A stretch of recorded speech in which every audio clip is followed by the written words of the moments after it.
Hello, welcome back on the fire risk and evacuation analysis course.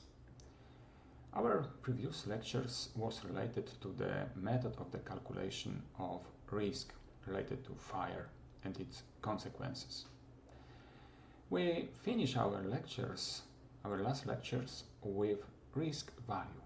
So for various safety measures, for various candidate design, we are now able to calculate risk related to this candidate design. Now we would like to discuss what should we do with the value we calculated. And the topic of the current lecture is what is acceptable risk. Having calculated risk value, we have to decide whether this value are acceptable or unacceptable. And this is the topic of this lecture. Learning objectives. We start our lecture with discussing the method for risk ranking. So this is the most simple approach dealing with risk. Having calculated risk value, we have to decide whether these values are acceptable, whether the risk is acceptable or unacceptable. And we start with discussing this method and taking them into account in the risk-informed decision making. And this is the second objective of this lecture, and namely how to implement various risk ranking methods in our decision making process. And finally, we would like to also discuss the costs of various safety measures. And we would like to compare this cost with the benefit we obtained spending this cost. The last objective is hence the discussing cost-benefit analysis of safety measure. In order to have some problem, in order to relate our discussions related to risk ranking to the specific building, I would like to introduce the problem which we are going to solve with using our approaches for risk ranking for cost-benefit analysis. The problem is derived from the last SFPE conference on performance-based design. Within this conference, there was also some contest organized. And the topic of this contest was to propose safety measure for some exemplary building. However, the selection of the safety measures shouldn't be based on the regulation rather than on the method from the performance-based design.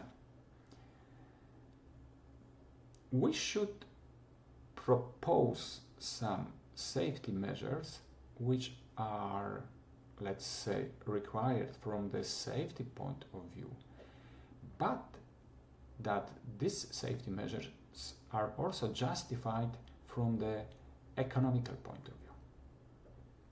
Okay, this is the building we are going to use in our lecture. This is multi-purpose building. We have a car park on the ground floor. Then we have some entertainment part on the ground floor. The car park was, of course, on the underground floor. And we also have hotel part. This is layout of the ground floor. This is entertainment floor.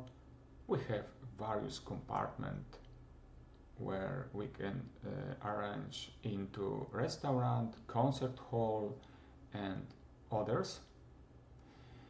We can see 4 staircases which are used for communication with this hotel part, and the hotel part has also some atrium. This is the building which we are going to use as some exemplary building for the discussion risk ranking method.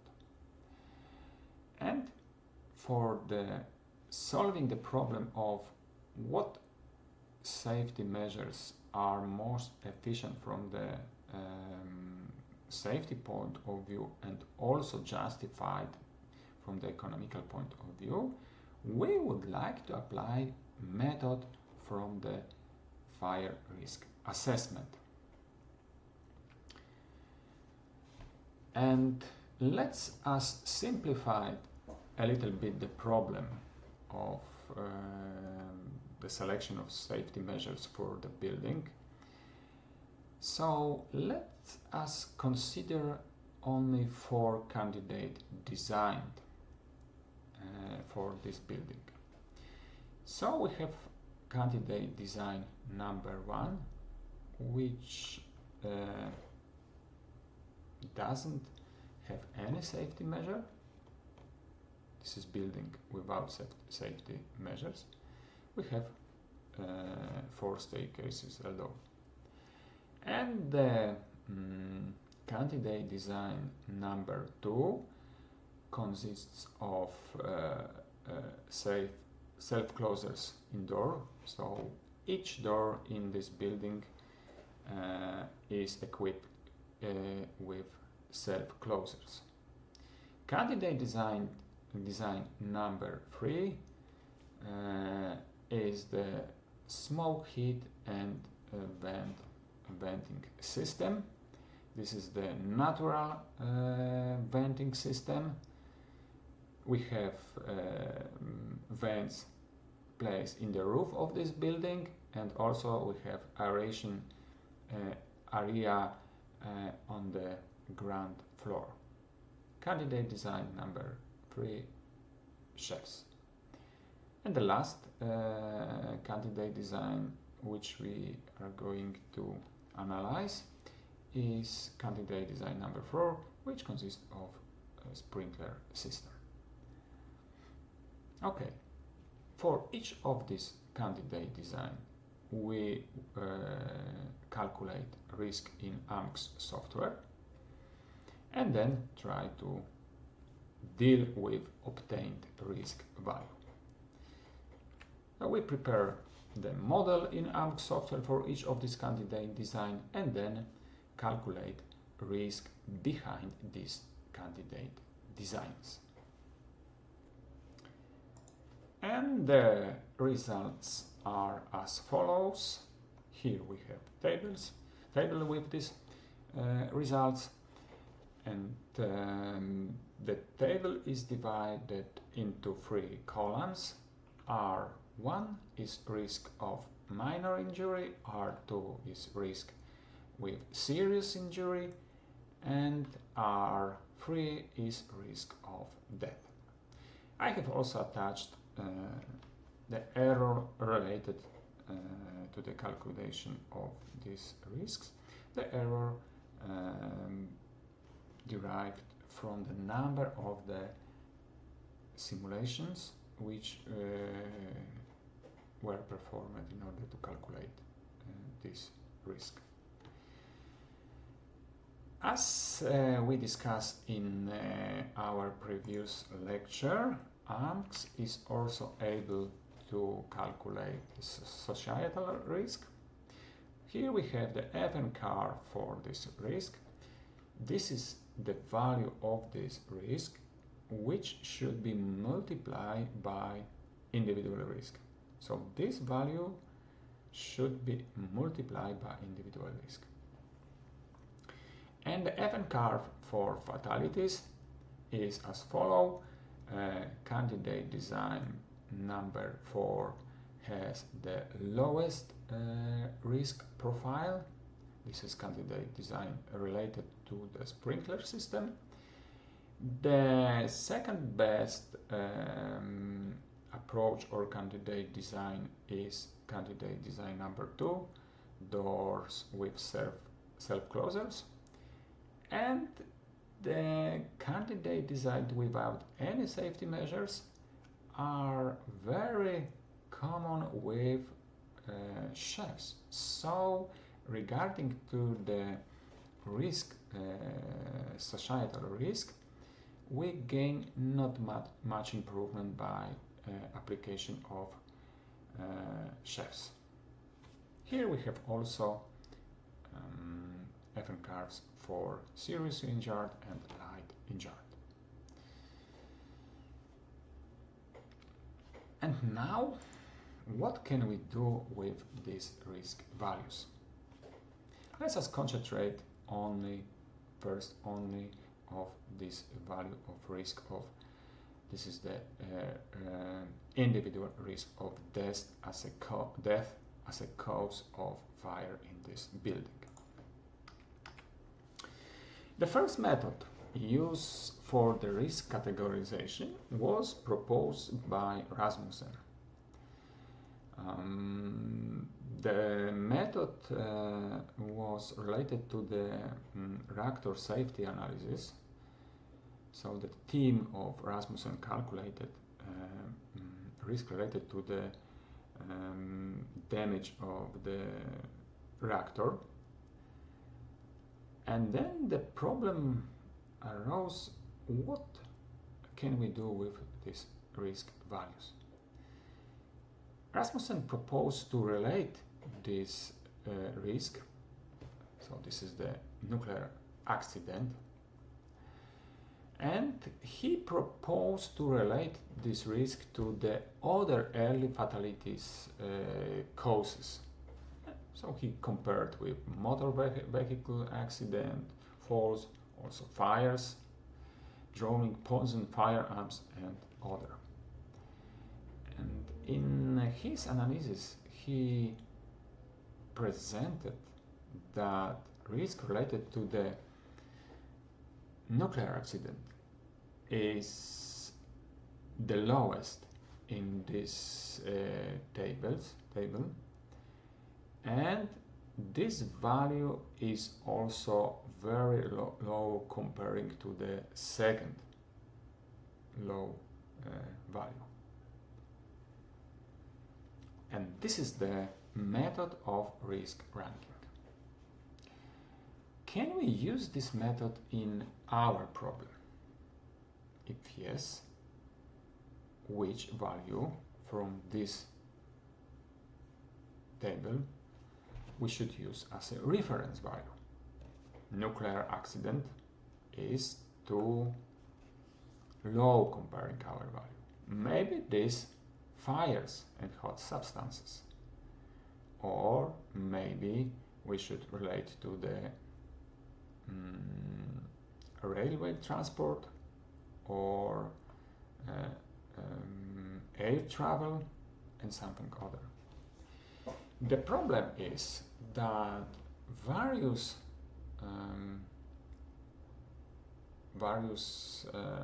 domain has its own reference value of risk, which is perceived as acceptable or unacceptable.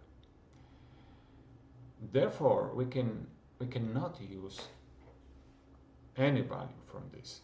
We should try to define the value of acceptable risk level for our domain, for the domain of the safety measures. And various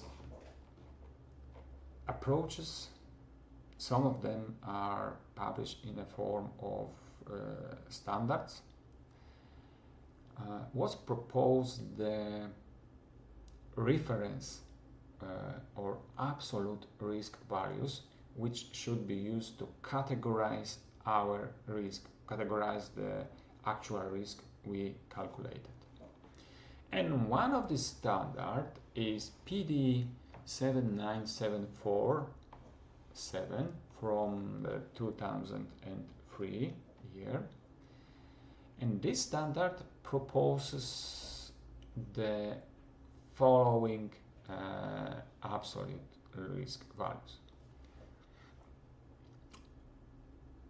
It defines the tolerable risk as a risk to the individual member of the public, and the value of this tolerable risk is 1 times 10 to the power to minus 4. It also proposes the general acceptable risk. So, if we obtain the value of risk lower than this general acceptable risk, we should be sure that we don't need to do nothing with this risk.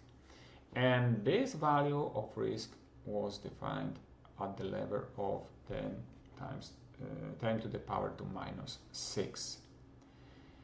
There were also values of societal risk acceptance level, risk for 10 or more deaths per building per year as a 5 times 10 to the power to minus 7, and the risk for 100 or more deaths per building per year as a 5 times to the 10 to the power to minus 8.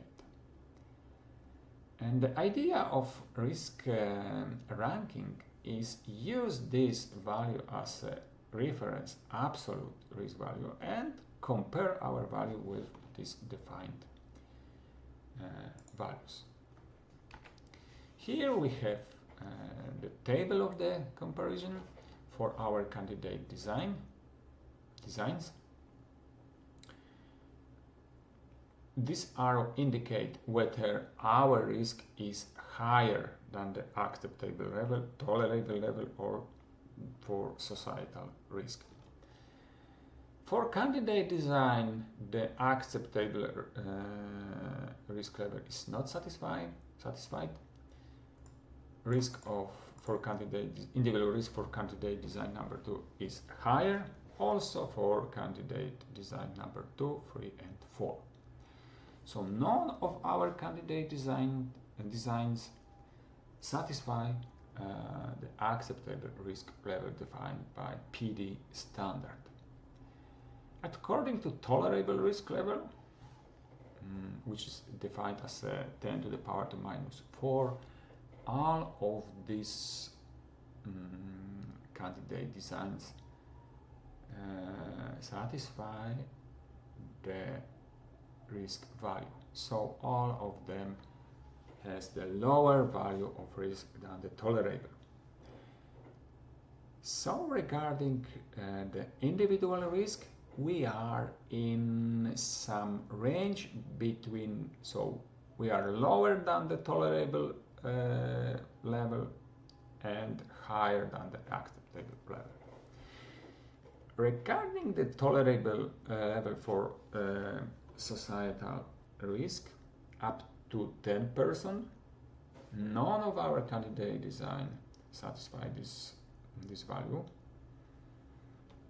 Risk for 10 or more is higher than defined by the standard, and also higher than defined by the standard for 100 or more persons. The problem that the societal risk value are not satisfied by our candidate design is somehow related to the type of building and the standard used in the analysis. We used for the pre-evacuation time British standard, which has long pre-evacuation time, and we haven't included in our analysis the intervention on the fire brigades. In this case, the occupants of the buildings should wait for example, 40 minutes before they start the evacuation, and during this time smoke freely can expand across the building. And the problem is with this type of the building, that the societal risks are not satisfied. But anyway, this is the problem of our software, but now we are going to discuss the method for risk ranking. And one of this method is absolute risk value, and we compare our risk, our actual risk from the building, with those values proposed by this standard. And according to this standard, let's concentrate on the individual risk. According to this standard, we are somewhere between tolerable and acceptable. And as such, what should we do now? We should reduce risk, or this is okay? Very difficult to evaluate. According to this standard, if we are between tolerable and acceptable, we should perform something like ALARP analysis. ALARP is as low as reasonable practicable, but the standard doesn't define how to do this ALARP analysis. Okay, let's go to the other country,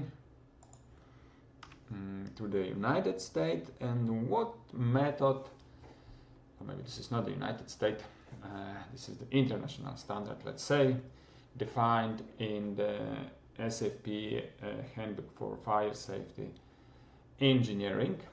And regarding this book, or this handbook,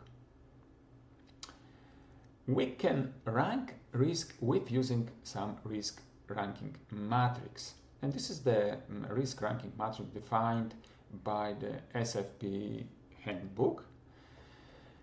The matrix consists of, let's say, frequency ranges, 4 frequency ranges defined as follow, and 4 consequence ranges. From high, it is defined as the fatality, moderate as seriously injured, or low as light injured or light consequences. And having the consequences and its probability or frequency, we can rank risk using these colors or these cells. Each of the cells has its own colors, and depending on the color, the risk is high, moderate, low, or negligible risk. And how can we use this risk ranking matrix for our approach? We just place our risk calculated by AMCs in this table. So in the case of high consequences, this is the fatality, we have the risk ranking as follows: for the heavy injured, for light injured also. And we can see that all of our candidate designs are in the same range. Regarding the high risk, high consequences, we are in the moderate risk. Regarding the medium and low consequences, we are in the low risk. Also, candidate design number 3 has higher frequency of the low consequences. However, they are in the same low range of risk. And also, this approach doesn't allow us to judge whether which candidate design is the, let's say, best regarding this performance-based design. So which one should be implemented, or maybe which group should be implemented. we have categorized risk, but it is very difficult to implement this in the decision-making process. The categorization of risk regarding SFP handbook or PD standard are criticized because of generality. So this standard can be used, this approach can be used, for example, in Western country. The problem is that there is discrepancies in wealth and economy and lifestyle between Western countries and other countries, for example.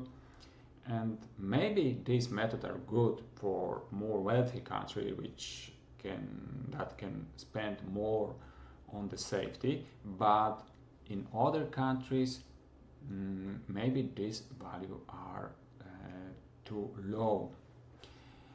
So the other idea of risk categorization is derive the acceptable risk level from society. The idea is that each of the society, each of the nation define in their own level of acceptable risk in a form of the standard. And we can derive this value of acceptable risk from the statistics. Here we have some calculation of acceptable risk level based on the fire statistics.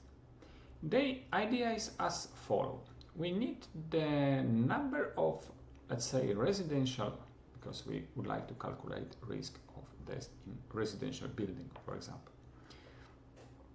So we need the number of residential fire per year. Let's say this is the value taken from Polish statistics. We also need the total habitable area, and this value is as follows. And we need also the habitable area per person. Fatality rate in fire is also taken from the statistic. And having this data, we can now calculate the average ignition frequency per square meter per year. So this value is the number of residential fire per year divided by the total habitable area. And according to Polish statistics, the ignition frequency is 2.5 times 10 to the power to minus 5 per square meter per year. And what are the probability to be threatened by home fire? And this probability is obtained if we calculate the ignition frequency per habitable area per person. And we have that the probability to be threatened by fire is this value 6.76 times to the 10 to the power of minus 4. And now using the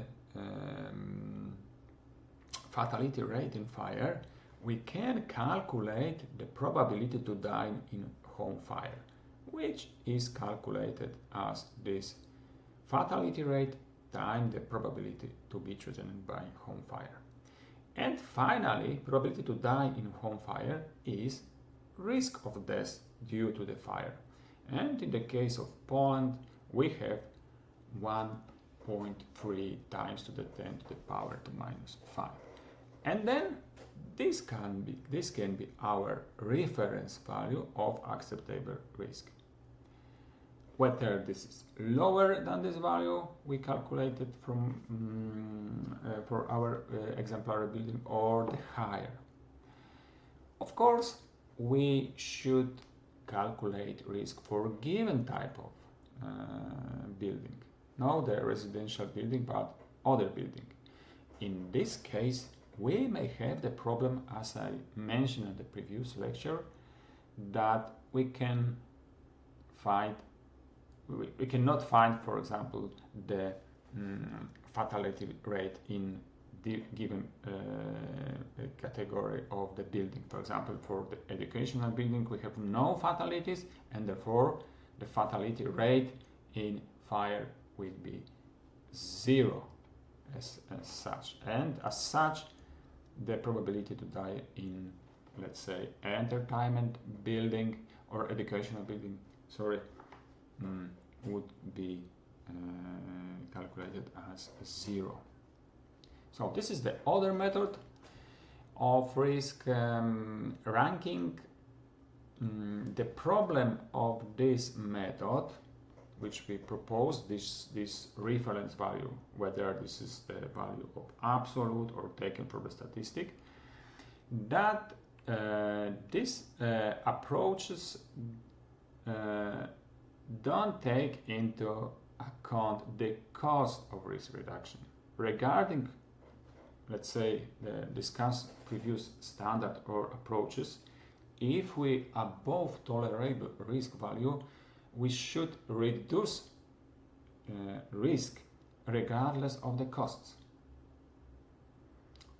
Of course, between tolerable and acceptable, we should perform some alert analysis. So the approach would be as follows. First, we use, let's say, the tolerable value that we have to satisfy. So this is the hierarchical approach. First, our candidate design or safety measures should satisfy the tolerable risk level. Then we can, if we are below the acceptable level, that is, everything is okay, we don't need to do anything with this. However, if we between tolerable and acceptable, we should apply the alarm analysis. And the alarm analysis should also take into account the costs of this. And one of the approach to alarm analysis is the decision theory and calculation of loss function. The loss function takes into account the costs of the implementation of the safety measure. And the definition of loss function is as follows. This is the real valued non-negative function defined for all points of theta. Theta is the state of nature, let's say fire or not fire, and all of the elements from A. A is our decision, implement safety measure or not implement safety measure, which express the relative importance of error committed by accepting a decision when theta, state of the nature, is true. So we have some loss function defined on the state of the nature and our decision, and multiplied by the probability of the state of the nature, and so integrated over all of the state of the nature. And our idea is to find the such argument of A that this function will be minimal, or the minimal value. Let's discuss this statistical decision theory and loss function on some exemplary problem. For example, we are considering whether to implement sprinkler system or not in our building. So our decision space A is do nothing or implement a sprinkler. The state of the nature is fire, and there is no fire. Here we have the probability, this is just exemplary problem, that of fire ignition, and the probability that fire will not ignite. And here we have some consequences in monetary value. For example, if we do nothing and there be a fire, we lose 1 million euro. If we do nothing and there is no fire, we don't lose nothing. In the case of the implementation of the sprinkler system, if there is a fire, our losses are reduced to 1,000 euro. However, we also have to pay for this safety measure for the sprinklers, and the cost of the sprinklers is as follows. So this is 250,000 euro. So this is the cost when after the fire ignition in the building, and this is the cost when there is no fire in the building. The cost of the sprinkler system remains regardless of the fire ignition or not fire ignition.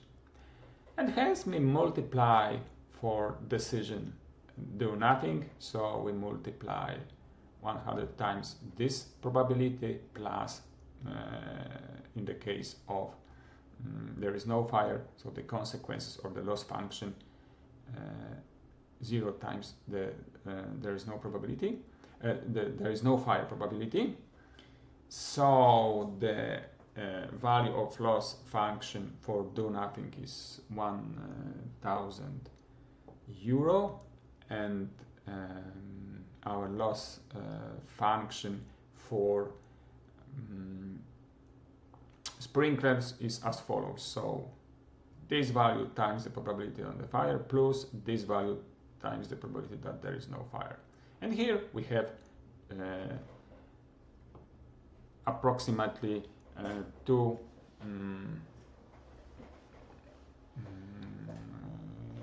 approximately 250,000 euro for the sprinkler installation. And regarding this theory of statistical decision theory, we should choose the decision where the loss function has its minimal value. So the do nothing is the optimal decision.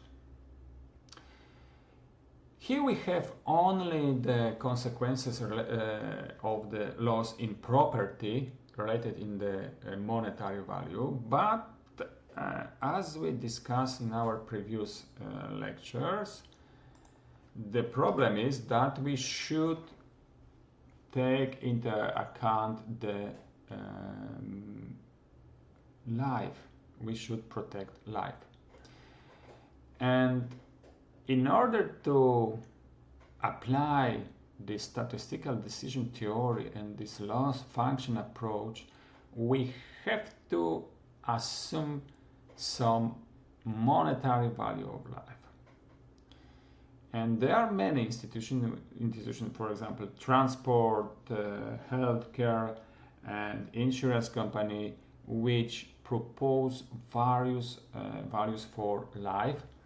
And for example, let us assume that this is 10 million euro for life. This is taken from this from insurance company, and we can place this this value of life into our decision making problem and statistical decision theory. So let us assume that also we have two states of nature, fire and there is no fire. We have two decisions, do nothing and install sprinkler system. And in the case when we do nothing, the probability that at least one person, so individual risk, that one person that dies is 10 to the power to minus 1, and we're expecting at least that 10 person dies in this fire. So this is the cost of the fire when our decision is do nothing. Yeah, so let's say this is of course the exemplary problem. So we just assume that the probability that 10 person die in the fire is as such. So we have to multiply this value times the probability of the fire. When there is no fire, we have any losses, neither in property nor in the life. So the 0 is the consequences of our decision, do nothing, and the state of the nation, there is no fire. And the similar situation is in the case of sprinkler system, when there is a lower probability that somebody dies in this fire. So the probability that somebody dies is 10 to the power -7. So reduce the probability that somebody dies very, the value is very high, let's say. And here we have the cost of 10 or person death plus the cost of the sprinkler system. And if we decide to install sprinkler system and there is no fire, we still have to pay for the sprinkler system. Okay, and as in the previous case, we have to multiply the consequences times the probability and try to evaluate the loss function for decision do nothing and sprinklers. Okay, so let's implement this approach of statistical risk analysis to the problem of our building from SFP conference. In order to apply the statistical decision theory, we have to have the costs of our candidate designs or the safety measure behind these candidate designs. And the cost of the investment in the safety consists of some upfront cost. So, for example, installation of the sprinkler system, and then yearly maintenance of this cost. Like so, we have the upfront cost. So the total cost of the investment in the safety is the upfront cost and the yearly cost of maintenance. And we use for the yearly cost some discounting. We use this formula for discounting. So the lambda is discount rate. So this is the 3%. And let's assume that we calculate, so our lifetime of the building is, let's assume 45 years. Okay, so this is the upfront cost for each of these candidate designs. Let us assume that candidate design number 2 is without any safety measures. So there is no cost behind this, there is no cost of maintenance. And okay, so the cost of candidate design number 2 is as follow. So this is upfront cost, the yearly maintenance cost, and discounted yearly maintenance cost for 45 years, and the total cost of the investment is the last table. So we have the cost of the safety measures of the candidate designs, and now we can try to calculate the loss function for our candidate designs. And this is as follows. So the probability that somebody dies in this building time to the cost of life. Let's assume that this that is 9 million euro or dollars. Yeah, so the cost, and we expecting that this is for 45 years. So the cost for 45. So we're expecting that each year the risk is that somebody dies. So we have to also calculate for this lifespan. So probability that somebody dies, the cost of life, monetary value of life, plus there is no cost of safety measures, so 0, and also there is no fire, and there is no consequences if there is no fire, so the value of loss function is as follows. And also we do the same for candidate design number 2, so we have the risk of death, the monetary value of lives, and the cost of safety measure, which we calculated on the previous slide. And when there is no fire, the cost of safety measure remains. So this is the value of loss function. And also for candidate design number 3, candidate design number 4, we place the value of investment and risk of debt, and we have the value.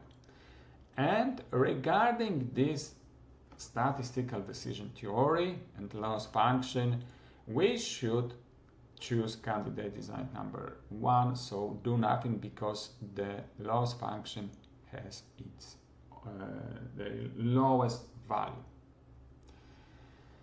Okay, what is the problem of this method? One of the problems is that the risk of death, or the death as a consequence of the fire, is only one from the consequences. So we also should place in our equations the loss in property, but also the cost of medical treatment of seriously and light injured, and so on and so forth. So we haven't included in our analysis all the costs related to the fire. Okay, this is one problem. The other problem is that the method we use depends highly on the value of life. Because the monetary value of life is, in our case, 9 million euro, if we change to the 20, or if we change to the 1 million, we have our method very sensitive to this value. And the other problem with this is that this is very cruel method. Yeah, so we just define the monetary value of life, and if after calculation our loss function defined as that if we choose the candidate without any safety measure, so that is the best decision from the let's say monetary point of view. The problem is that maybe we as a person, we are able to pay more for life, because the insurance cost is not the cost which we would like to pay for save our life. So the problem is somehow the controversy related to the evaluation or counting the life in monetary value. So this is the problem.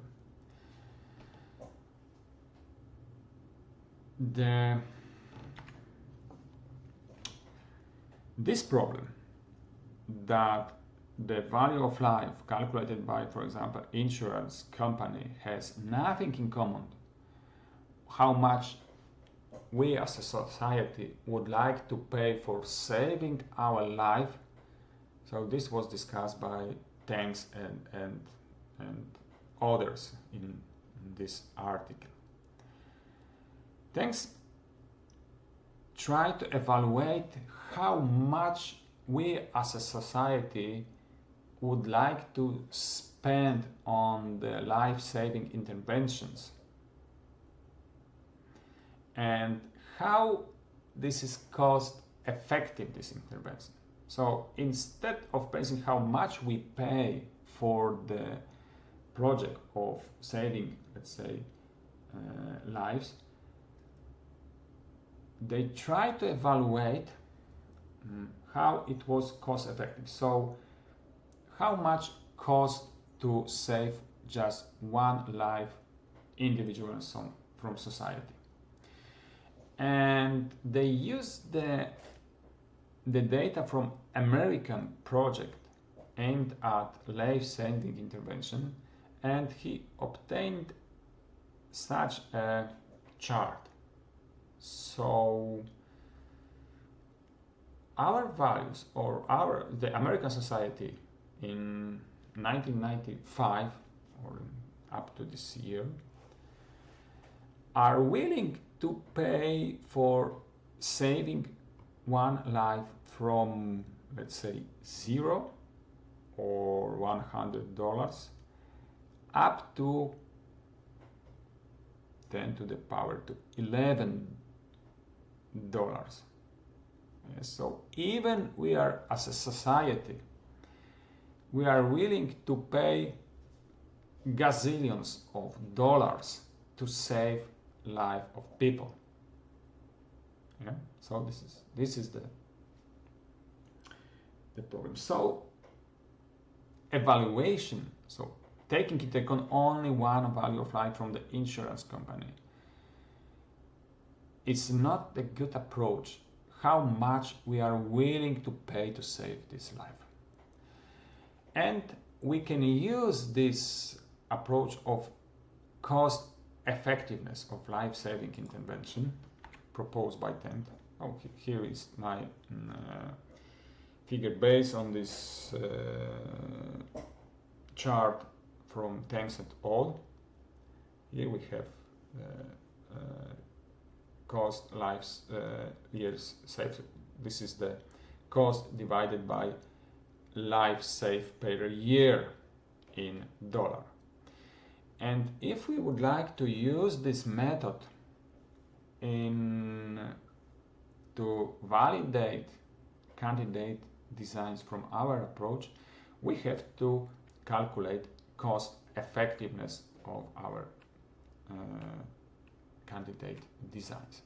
So cost effectiveness could be calculated as a cost of the safety measures divided by reduction in risk of individual risk of death. For example, if our reference value is candidate design number 1 when there is no any safety measure, so this is our reference value, we can now calculate how much, comparing to this candidate design number 1, we reduce risk of flight by the following candidate design. So delta C in this case is the cost of the implementation of given safety measure, and delta R is the risk reduction proposed by this candidate design. Okay, this cost we know, and this delta R is the when we subtract the risk, individual risk from candidate design number 1 minus the risk of following safety or following candidate design. And we have obtained the following values of cost effectiveness. So we are very close, 10 to the power of $8. So $100 is the cost effectiveness of our candidate design, and there is very slight differences between our candidate design. If we back to the chart proposed by Thanks, so we are somewhere here, and hence on the one side this cost effectiveness are accepted by society, yes, because we are not we are here, but we are somewhere in the range acceptable, but we are in the part, so we are above the 1/2 of this reimbursement. So let's say we are in the third quantile of this distribution, let's say. So once again we have the problem with decision making. This is too high, because maybe we should relate to this one, because this is most frequent cost effectiveness. Or this is okay, because we are still within the distribution. So this method is on the good track that we should somehow compare how much society is willing to pay for the saving of life of the individual from society, but it lacks of precision. There is no, let's say, reference value or strict reference value which can be used in the form of cost effectiveness. So the method is okay, because we can now we now don't have the problem with counting life or presenting it in monetary value. We use the, let's say, the reference value from the society. So this is not the individual decision how much we would like to pay for saving one life. This is just the distribution from the entire society, but the method lacks of precision.